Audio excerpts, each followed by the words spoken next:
মোট ৭৬টি কাপড় আমবাসা এলাকার সাব ডিভিশনের ৭৬ জন মিড ডে মিল কর্মীকে নানা স্থানে বিতরণ করি।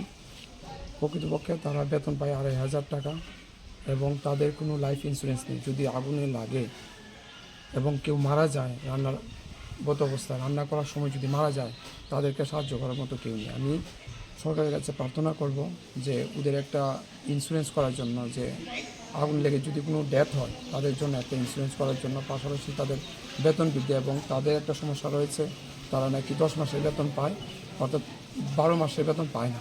সেই ক্ষেত্রেও একটা পদক্ষেপ নেওয়া দরকার। আমাদের সরকার খুব গরিবের জন্য একটা সহায়ক সরকার, আশা করি এই সমস্যার সমাধান করবে। এবং এই নতুন যে বছর আসছে বাংলার, এই বাংলার নতুন বছরে ওরা এই নতুন শাড়ি পরে আনন্দে মুখে হাসি উঠবে, এই জন্যই আমার এই প্রয়াস। এবং তাদেরকে সাহায্য করতে পেরে আমি খুবই গর্বিত। আশা করি তাদের যে দুরবস্থা বিভিন্ন লোকের সহায়তায় এবং আমাদের সরকারের সহায়তায় একদিন বুঝবে এবং সবাই তাদেরকে সাহায্য করবে, তাদের পাশে দাঁড়াবে, এই আশা। নমস্কার সবাইকে।